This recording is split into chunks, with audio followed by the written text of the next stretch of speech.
Good evening. All right. Well, we're in the hat, aren't we? See you later.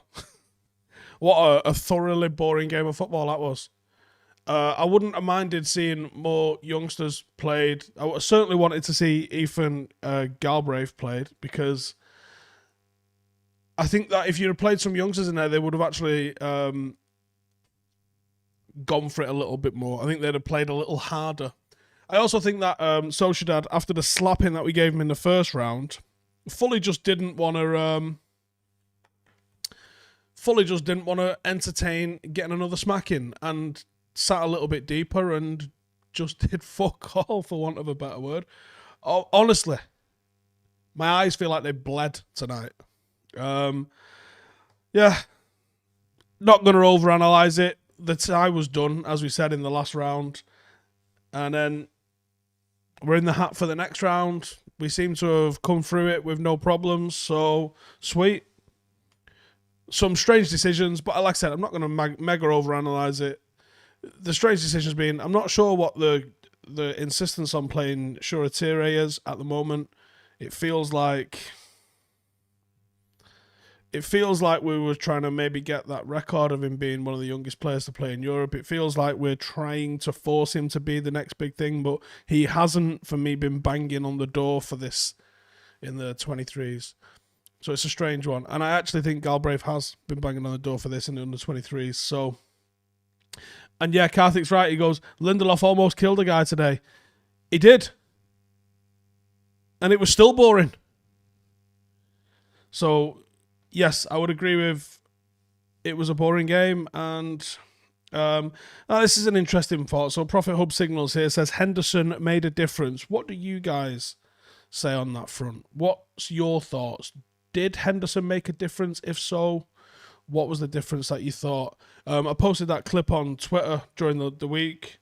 Two very, very similar crosses. Not identical, but Jesus Christ, are you ever going to get identical crosses in a game of football that you can compare? You saw him come out and claim a ball, and you saw De Gea rooted to his line, which resulted in actually a 2-goal swing because Dean Henderson's catch through it started a counter-attack which United scored from, and obviously De Gea conceded on his. For who we can get in the next round, let's have a look. Europa League.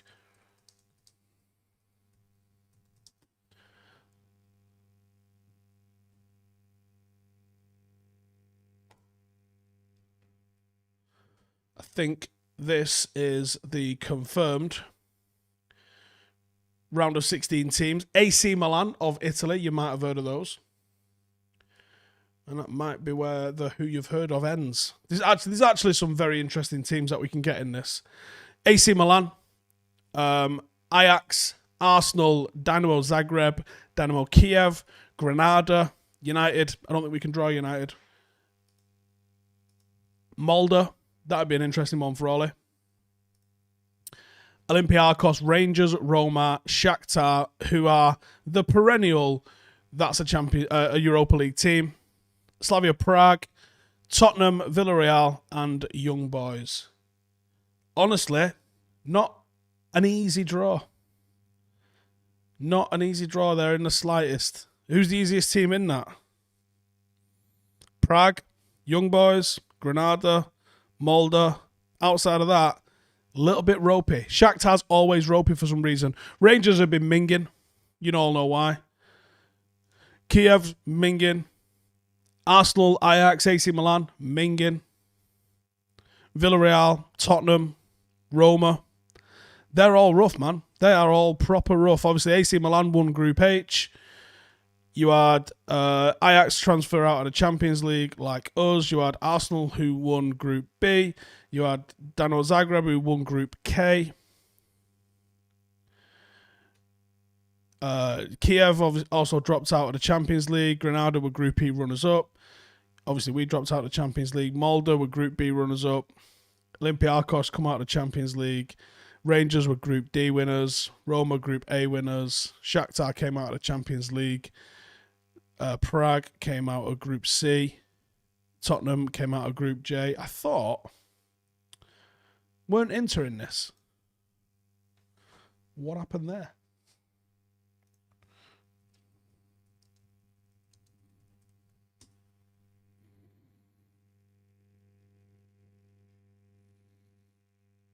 Did I imagine that? Did it make it through the group? No way. I could have swore Inter was still in this. I think I've literally just been talking to Alex on my fan cam talking about Inter still being in this. Well, shows you how much we give a fuck about this absolute pony competition, isn't it? Yeah, a lot of people saying they finished fourth, didn't make it out of the group. Not shamed Galbraith didn't get his chance. Yeah, I was gutted for Galbraith, to be honest, because I actually think he has been worthy of getting some minutes in the Champions League, which I just don't think necessarily, or Champions League, or even in the Europa League, or fucking whatever. Because I think we're also short in his position. Short for me is a carbon copy of exactly what you get with Ahmad, and probably not even as good as Ahmad. So what's the point in bringing him on? Whereas Galbraith, nice high tempo sort of midfielder, not too dissimilar from Fred, probably plays a little bit higher up, a little bit better on the ball actually.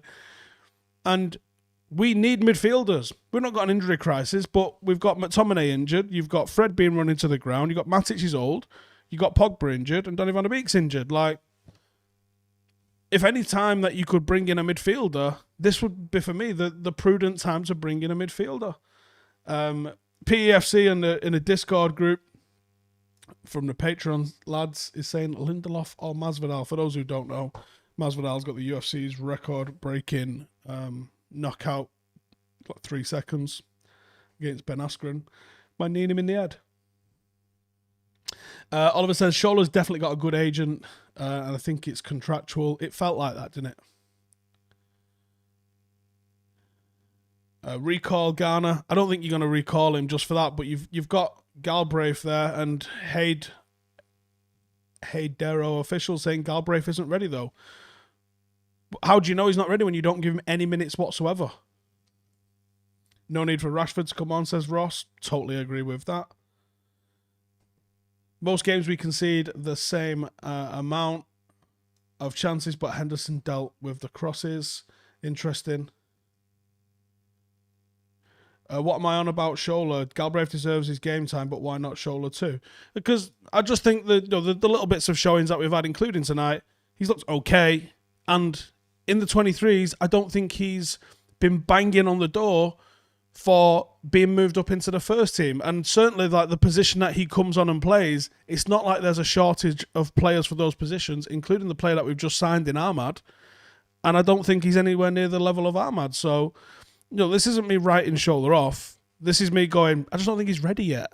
I'm sure he will be ready, but he looks undercooked at the moment. Let him stay in the oven a little bit longer.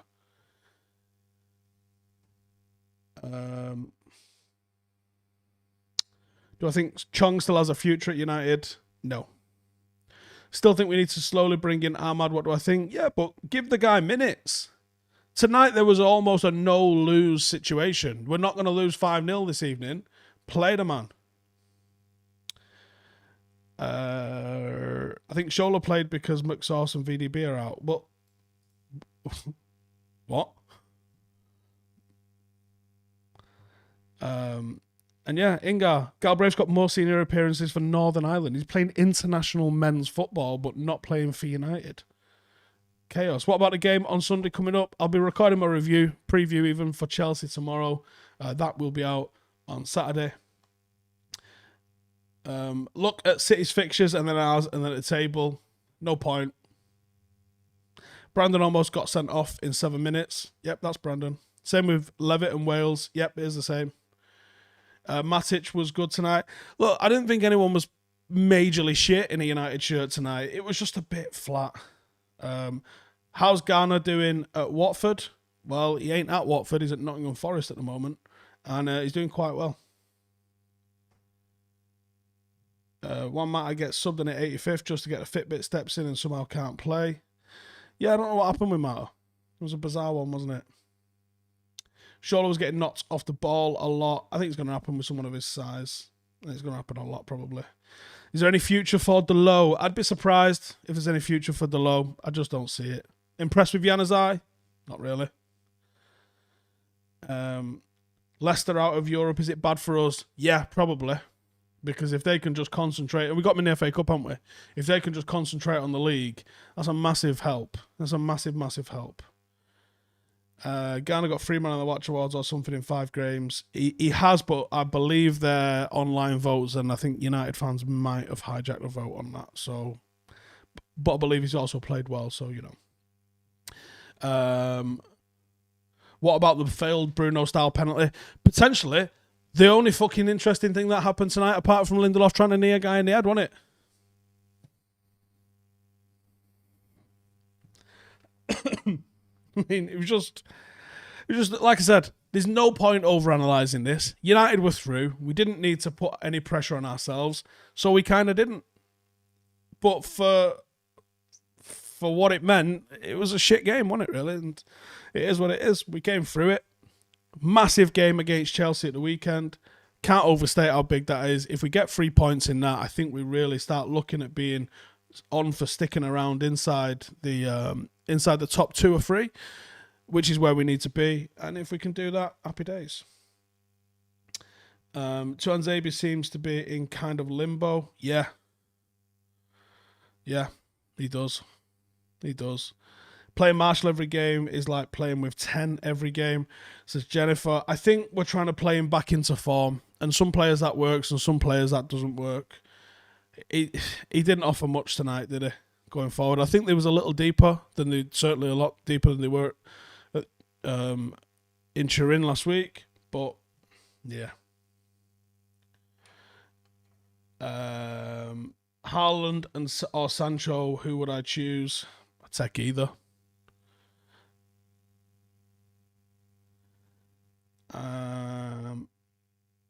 Opinion on the 2-4-2 formation? Yeah, who cares? There was no, was there? There was just nothing. It was a flat game, and it's always going to look like that a little bit, innit? Yeah, there you go. Dere says, like the look of Telles. Telles is good. Needs to be played regular, back-to-back games. And so does Tuanzebe. You don't really get to see much of anyone by having them coming in and out. What's my thoughts on the defence tonight? It feels like Maguire's contribution is needed for our attack. There's something in this. So there's a stat going around about attacking contributions and build-up play. Well, Maguire's invariably the guy on our in possession the most for United. So it's no surprise to me that he's been involved in the build-up for a certain number of goals.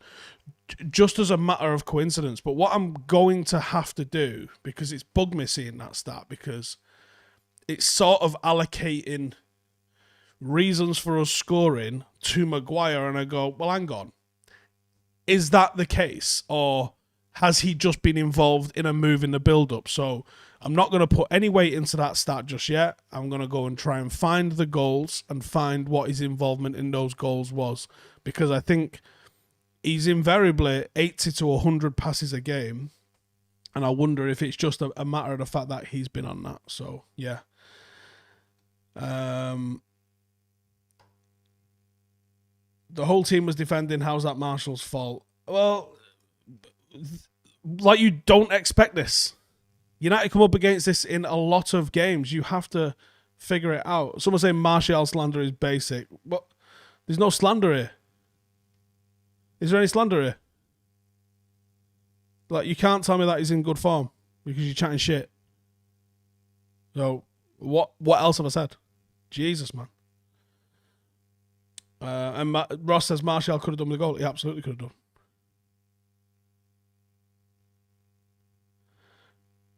Do I think we could swap Martial with Dortmund? Probably not. Dino start versus Chelsea? Honestly, I don't think so. Righty, I'm going to wrap it up there, but 5 things we learned from this fucking masterpiece will be out in the morning. And we'll have the preview for Chelsea coming out on Saturday. But make sure to tune in for When We Were Mint podcast with me and Jay. And all the rest of that sort of stuff. If you want to support the channel and you want to get a little bit more extra content and behind the scenes and that sort of stuff, then check out the link for Patreon below, or you can just join and become a member. There's absolutely no difference between becoming a member and becoming a Patreon. I upload the videos to members once they've been uploaded for the Patreons, so it's exactly the same sort of thing. And yeah, I will. I'll fucking see you tomorrow for 5 things that we learned on this end-to-end, heart-stopping game of football. See you in a bit.